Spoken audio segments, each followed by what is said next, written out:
कैमूर जिले के दुर्गावती में आयोजित एक सभा के बीच बक्सर के राजद सांसद सुधाकर सिंह ने बड़ा हमला बोला है।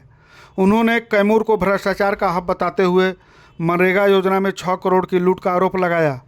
इसके साथ ही भूमि अधिग्रहण और किसानों के मुद्दे पर सरकार को घेरते हुए ट्रैक्टर मार्च की चेतावनी भी दी।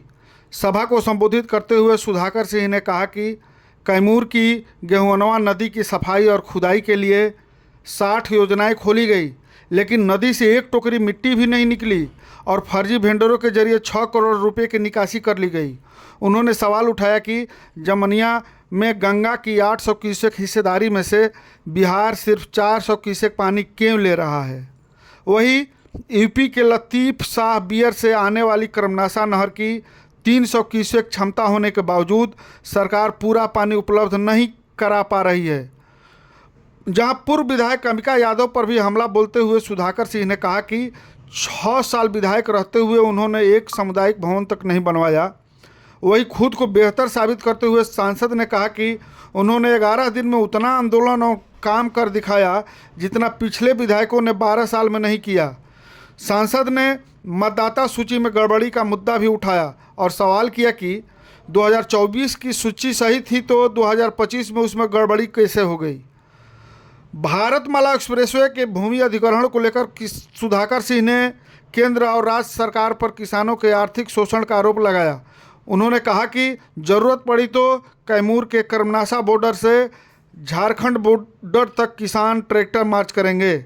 उन्होंने घोषणा की कि दुर्गावती और खड़सरा में फुट ओवर ब्रिज को मंजूरी मिल चुकी है और खड़सरा ओवर ब्रिज का टेंडर भी हो चुका है। सांसद सुधाकर सिंह के इस बयान के बाद कैमूर की राजनीति में हलचल हो गई है। अब देखना होगा कि उनके आरोपों और किसानों के मुद्दे पर सरकार की ओर से क्या प्रतिक्रिया आती है। इस प्रकार के ताज़ा अपडेट राजनीतिक खबरें पाने के लिए प्रकाश टाइम के साथ लगातार बने रहें। इस चैनल को सब्सक्राइब करें, लाइक करें। सुप्रभात, नमस्कार। ये लाइन में पीछे रहने वाले लोग शायद बिहार में खाता भी नहीं खुलेगा। उन लोगों के इस नारे से नीतीश कुमार बेदखल इसलिए नहीं होंगे क्योंकि इन लोगों ने ही जो जन स्वराज के नेता हैं 15 में भी सरकार बनवाने में सहयोग कर रहे थे उनका, 20 तक में भी सहयोग कर रहे थे उनका।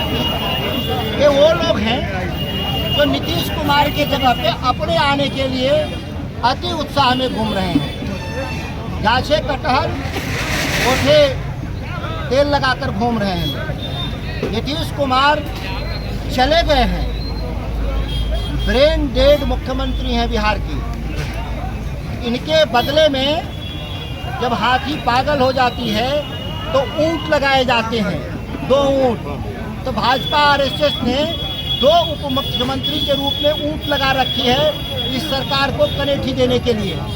और इस तरह से अब सरकार में एक नहीं मुख्यमंत्री, कई मुख्यमंत्री हैं, आधा दर्जन मुख्यमंत्री हैं। अधिकारी भी अपने मर्जी से चिट्ठी निकालते हैं। इस तरह के लगे हुए लोग हैं। ये सरकार नाम की कोई चीज़ नहीं है। बिहार की जनता इनको बेदखल कर देगी, यह बात तय है। मुंह मिला दिया इस बात। देखिए, एनडीए के नेता, एनडीए के दल और एनडीए के मतदाता भी इस बात को समझ रहे हैं कि मतदाता सूची में जो हेरा फेरी है, करोड़ों लाख का नाम हटाया जा रहा है। अगर हम मतदाता सूची में नाम नहीं है तो फिर हम क्या हैं? भारत के नागरिक इसका मतलब नहीं है। अगर नागरिक नहीं रहेंगे तो हमारे पास ज़मीन खरीदने से लेकर तमाम योजनाएं तक हमारी ख़त्म हो जाएंगी। दूसरी सबसे बड़ी बात है कि भारत के नागरिक नहीं रहेंगे, मतदाता सूची नहीं रहेगा, नाम नहीं रहेगा, तो कोई भी राजनीतिक दल का कार्यकर्ता लोकतंत्र उसके दरवाजे नहीं जाएगा। वोट की एक ताकत है संविधान से मिला हुआ कि एक प्रधानमंत्री को भी झुकने के लिए बाध्य करता है एक आम आदमी के दरवाजे पर। लेकिन जब मतदाता सूची से नाम हट जाएगा उस व्यक्ति को कोई नहीं पूछेगा। एनडीए के भी मतदाता और नेता समझ रहे हैं, लेकिन जो बेईमान लोग हैं एनडीए की, वो तो जानते हैं कि हम वोट कटौती नहीं करेंगे तो बुरी तरह से बिहार में चुनाव हारेंगे। इसी भय से वो वोट कटौती कर रहे हैं। 10 करोड़ रुपए केवल मनरेगा में छोटे से आइटम में लूट लिया कैमूर जिला के डीडीसी ज्ञान प्रकाश ने, और एक संजय कुमार है उसका जो कार्यक्रम समन्वयक है, कार्यक्रम प्रभारी बोलते हैं, डीपीएम या डीपीओ बोलते हैं। गेहुअनवा नदी में 6 करोड़ और करीब करीब 4-5 करोड़ रुपए फर्जी बिल लगा करके रखे हुए था। लोगों का ध्यान गया है। सरकार तो उम्मीद करते हैं कि पेमेंट तो रोक ही देगी।